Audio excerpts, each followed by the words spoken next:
Hi friends, welcome back to my YouTube channel. So எல்லோரும் எப்படி இருக்கீங்க?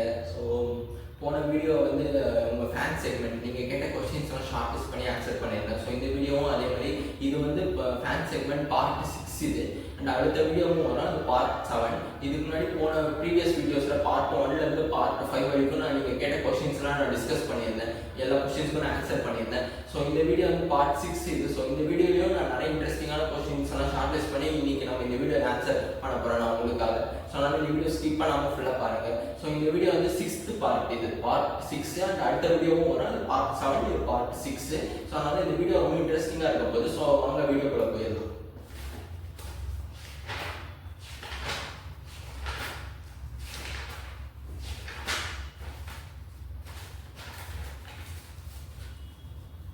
ஓகே ஃப்ரெண்ட்ஸ், நம்ம இப்போ வீடியோக்குள்ள போயிடலாம். Fan segment part 6. இது இப்போ ஃபர்ஸ்ட் கொஸ்டின் நம்ம போயிடலாம். ப்ரோ, உங்கள் பர்சனல் லைஃப் பற்றி சொல்லுங்க ப்ரோ அப்படின்னு ஒருத்தர் கேட்டிருக்காரு. ஸோ இது ரொம்ப நல்ல கொஸ்டின் இது. அண்ட் எப்படின்னா, பர்சனல் லைஃப்ன்றதை பற்றி சொல்ல பெருசாக எதுவும் கிடையாது என் பர்சனல் லைஃப்பில். ஸோ நான் வந்து ஒரு சென்னை பையன். என் மதர் டங் வந்து தமிழ். நான் சென்னையில் பிறந்தது வளர்ந்தது எல்லாமே சென்னை தான். அண்ட் நான் வந்து ரொம்ப பணக்கார ஃபேமிலிலாம் நான் ரொம்ப கிடையாது. நான் ஒரு சாதாரண ஒரு மிடில் கிளாஸ் ஃபேமிலியிலேருந்து தான் வந்திருக்கேன். ஒரு சின்ன வீட்டில், அதுவும் அப்பா அம்மா கூட இருக்கேன். நான் ஒரு சாதாரண ஒரு மிடில் கிளாஸ் ஃபேமிலியிலேருந்து ஒரு நானும் ஆக்சுவலாக எங்கள் ஃபேமிலியில் கஷ்டப்படுற ஃபேமிலி தான். எனக்கு ரொம்ப பணக்கார ஃபேமிலி அப்படிலாம் கிடையாது. நாங்களும் வேலைக்கு போய் கஷ்டப்படுற ஒரு ஃபேமிலியில் தான், ஒரு சின்ன ஒரு சாதாரண மிடில் கிளாஸ் ஃபேமிலியில் தான் நான் இருக்கேன். அண்ட் அவ்வளோதான், வேறு எதுவும் பெருசாக என்னுடைய என் பர்சனல் லைஃப் பற்றி சொல்ல பெருசாக எதுவும் கிடையாது. நான் இந்த சினிமாவில் முயற்சி பண்ணிகிட்டு இருக்கேன். சினிமாவில் எனக்கு ஒரு ஸ்டார் ஆகணும், அதுதான் இப்போ என்னுடைய எய்மும் ஃபுல்லாக அதுதான். நான் வந்து சினிமாவில் ஒரு ஸ்டார் ஆகணும், அதுதான் என்னுடைய எய்ம். ஸோ அதை நோக்கி நான் போயிட்டுருக்கேன். ஸோ அவ்வளோதான். இப்போ பர்சனல் லைஃப் பற்றி சொல்ல பெருசாக வேறு எதுவும் கிடையாது. ஸோ ஓகே, நம்ம நெக்ஸ்ட் கொஸ்டின் போயிடலாம். உங்களுக்கு favourite actors award function audio லான்ச்சில் மோட்டிவேஷனலாக நிறைய பேசியிருப்பாங்கல்ல, அதில் அவங்க பேசினதில் உங்களுக்கு பிடிச்ச ஸ்பீச் என்னன்னு சொல்லுங்க. ரொம்ப நல்ல கொஸ்டின் இது. அண்ட் எனக்கு இப்போ நிறைய ஆக்டர்ஸோட எனக்கு பேசிக்காக நான் வந்து நிறைய இப்போ வந்து இப்போ பெரிய பெரிய ஸ்டார்ஸ், க்ரோயிங் ஆக்டர்ஸ்லாம் ஆடியோ லான்ச்சில் இல்லை அவார்ட் ஃபங்க்ஷனில் பேசின ஸ்பீச்லாம் நான் நிறைய பார்ப்பேன். எனக்கு அது ரொம்ப பிடிக்கும். அதில் வந்து எனக்கு ரொம்ப பாதித்த ஒரு ஸ்பீச் எதுனா வந்து ஆக்டர்ஸ் ஹீரோஸ் பேசின ஸ்பீச்சில் வந்து எனக்கு ரொம்ப அதிகமாக வந்து ரொம்ப கனெக்டான ஒரு இது என்னன்னா, இப்போ பிரதீப் ரங்கநாதன் சார் இருக்காரு, இப்போ ஹீரோவாக நடிச்சிட்டு இருக்காரு. கோமாளி, லவ் டே, டிராகன் படம்லாம் பண்ணியிருந்தாரு. அவர் வந்து இப்போ ஒரு அவார்ட் ஃபங்க்ஷனில் வந்து இந்த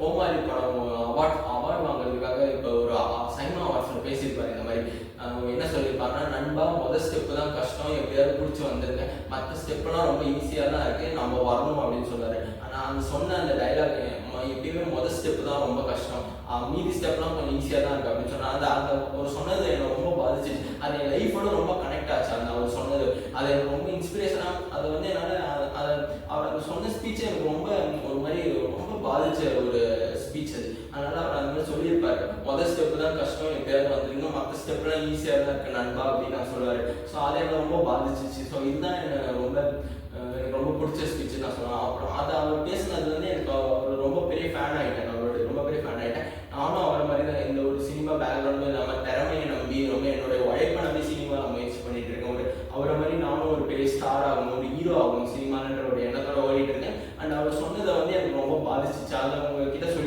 சொல்லிக்கிறதுல எனக்கு ரொம்ப சந்தோஷமா இருக்கு. ஸோ அது ஓகே, நம்ம நெக்ஸ்ட் கொஸ்டின் போயிடலாம்.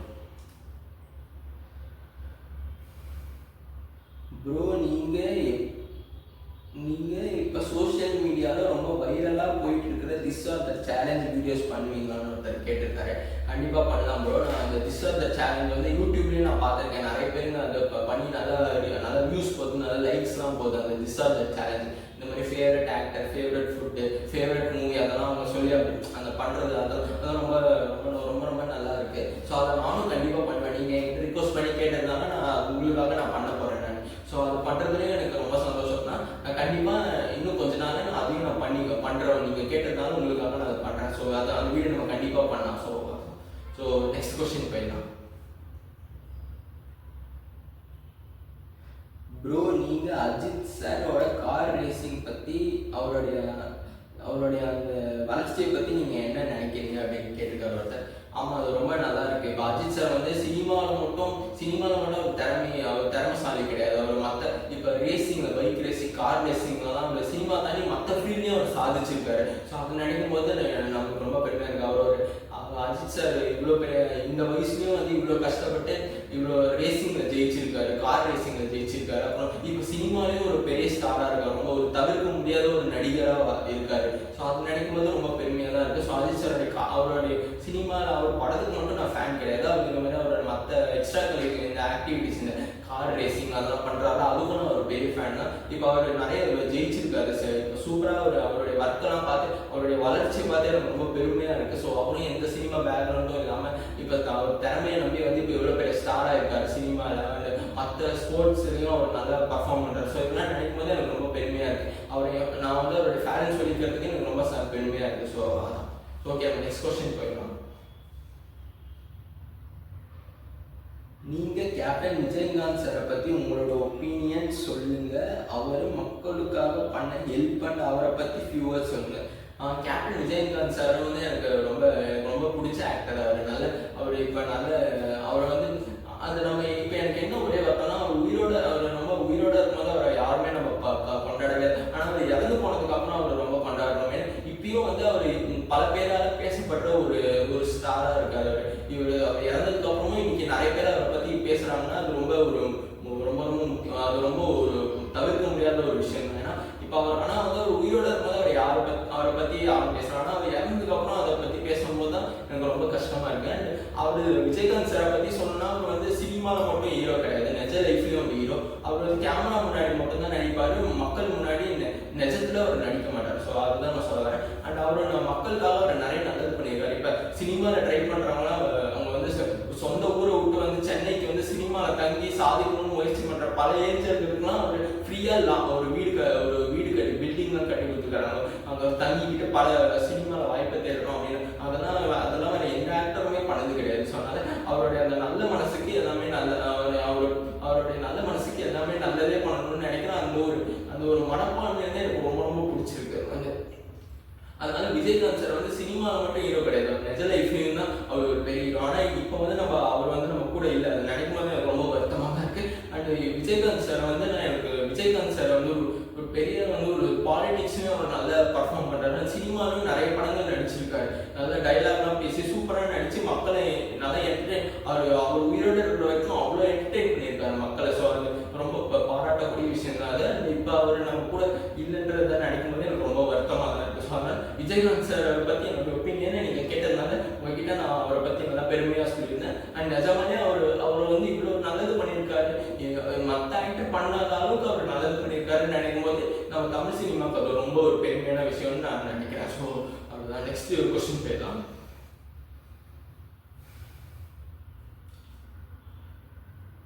ப்ரோ, ஹாய் ப்ரோ, நான் உங்களை ஃபியூ மந்த்ஸ் முன்னாடி சென்னையில் ஈஸியாக ரோட்டில் பார்த்தேன். எப்படி இருக்கீங்க? நான் பார்த்துருக்கேன், நிறைய பேர் என்னை மீட் பண்ணி பேசியிருக்காங்க ப்ரோ. நானும் நிறைய ஃபேன்ஸ் எல்லாம் மீட் பண்ணி பேசியிருக்கேன். நான் உங்களை பார்த்தேன்னு எனக்கும் வந்து லைட்டாக அது உங்களை பார்த்துருந்தேன்னு நான் நினைக்கிறேன். அது எனக்கு மறந்து போச்சு. உங்கள் பேர் நான் கேட்கலங்க. ஆனால் நான் உங்களை பார்த்தது எனக்கு இன்னும் ஞாபகம் இருக்குது, நான் இன்னும் இருக்குது. ஆனால் என்னன்னா நான் உங்களை மாதிரியே நிறைய பேர் நம்ம பார்த்து மீட் பண்ணுவாங்க. ஸோ எல்லாருமே நான் ஆக்சுவலாக அது எப்படின்னா வந்து இப்போ நிறைய பேர் என்னை மீட் பண்ணியிருக்காங்க, உங்களை மாதிரியே வந்து மீட் பண்ணி அவங்க ஃபேமிலின்னு சொல்லி ஒரு ஃபோட்டோலாம் எடுத்துருக்காங்க. அது ரொம்ப பெருமையான விஷயம் தான். அண்ட் உங்களையும் வந்து நான் மறக்கலாம் இன்னும். ஆனால் உங்கள் பேர் என்னால் தெரியல. ஆனால் நீங்கள் இப்போ உங்கள் கொஸ்டினை நான் வந்து அதை பார்த்து நான் ரிப்ளை பண்ணிட்டேன் உங்கள் கொஸ்டினுக்கு. ஸோ இந்த வீடியோ நீங்கள் பார்த்துருந்தீங்கன்னா உங்களுக்கு சந்தோஷமாக இருக்கும்னு நான் நம்புகிறேன். அண்ட் உங்களை பார்த்ததுலேயே எனக்கு ரொம்ப பெருமையாக இருக்குது. நீங்கள் வந்து என்னுடைய ஃபேனுன்னு சொல்கிறது நினைக்கும் போது எனக்கு ரொம்ப பெருமையாக இருக்குது. ஸோ உங்களை நான் பார்த்துருக்கேன். ஆமாம். அண்ட் அது வந்து கொஸ்டினாக நீங்கள் கமெண்ட் பண்ணியிருக்கீங்க, அதையும் நான் எடுத்து நான் ரிப்ளை பண்ணிட்டேன் உங்களுக்காக. ஸோ உங்களுக்கு உங்கள் கொஸ்டின் ரிப்ளை பண்ணதுக்கு நீங்கள் உங்கள் பெருமையாக நினச்சிங்கன்னா எனக்கு ரொம்ப சந்தோஷம் தான். ஸோ அவ்வளோதான். Thank you bro. ஓகே, நம்ம நெக்ஸ்ட் கொஸ்டின் போயிடலாம்.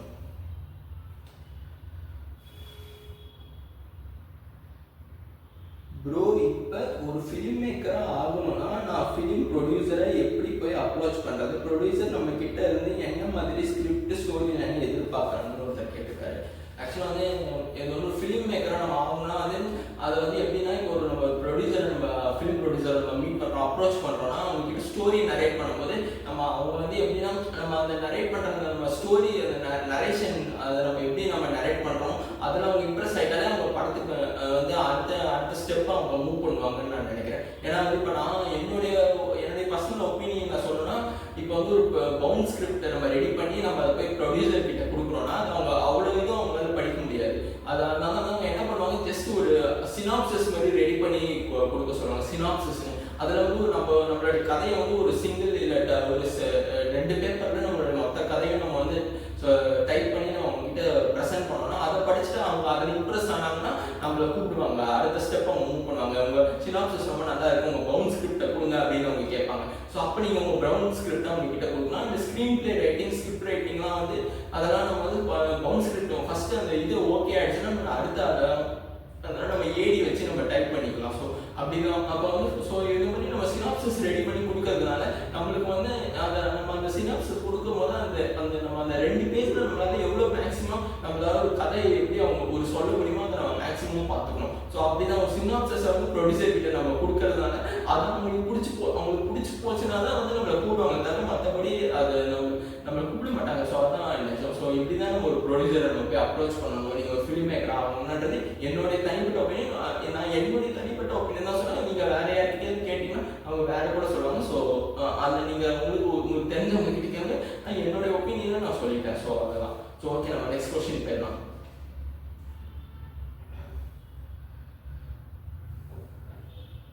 ப்ரோ, நீங்கள் கணக்கானும் காலங்கள் வெப் சீரிஸில் நடிச்சிங்களா? அதில் நீங்கள் நடித்ததை எப்படி அதில் நடிக்க உங்களுக்கு எப்படி ஆப்பர்ச்சுனிட்டி கிடைச்சதுன்னு ஒருத்தர் கேட்டிருக்காரு.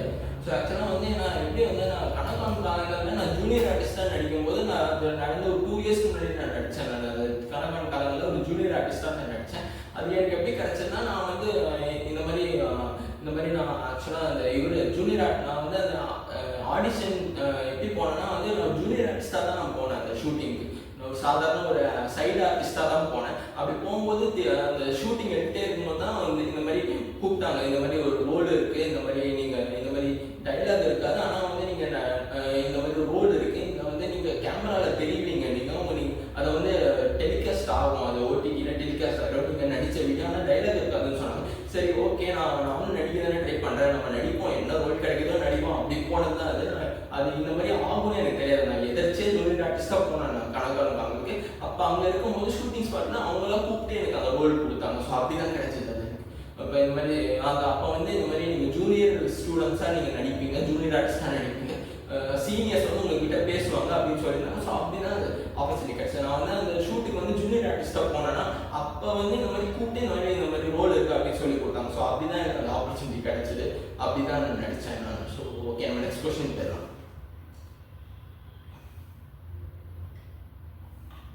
ப்ரோ, உங்களுடைய ட்ரீம் பைக் இல்லை ட்ரீம் கார் என்னன்னு சொல்லுங்கன்னு ஒருத்தர் கேட்டிருக்காரு.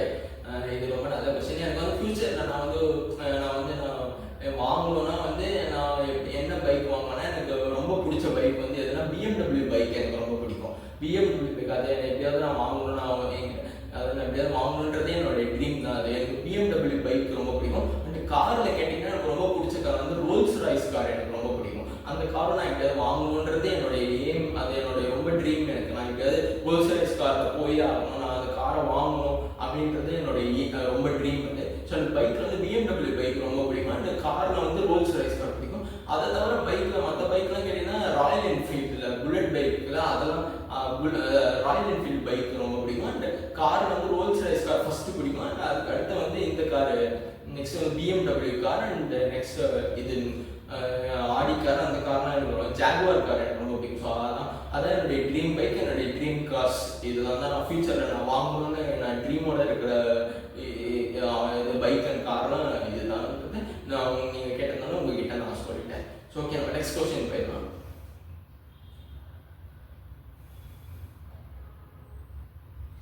ப்ரோ, சினிமாவை தவிர வேற எந்த ஃபீல்டில் உங்களுக்கு இன்ட்ரெஸ்ட் அதிகம் அப்படின்னு கேட்டிருக்காரு.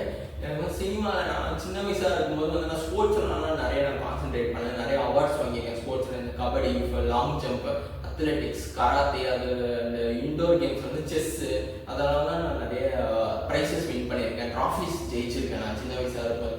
ஸோ ஸ்போர்ட்ஸில் எனக்கு ரொம்ப இன்ட்ரெஸ்ட். அண்ட் இப்போ வந்து நான் சினிமாவில் ஃபுல்லாக ட்ரை பண்ணிட்டு இருக்கேன். அண்ட் ஸ்போர்ட்ஸில் இப்போதைக்கு நான் எனக்கு கான்சன்ட்ரேட் பண்ணுறேன். எனக்கு இப்போதைக்கு ஃபுல் கான்சன்ட்ரேஷன் நான் சினிமாவில் தான் ட்ரை பண்ணிட்டு இருக்கேன். சினிமாவில் வந்து ஆக்டர் ஆகணும், அதான் என்னுடைய எய்மே, என்னோட ஆம்பிஷனே லைஃப்பில் வந்து சினிமா தான்.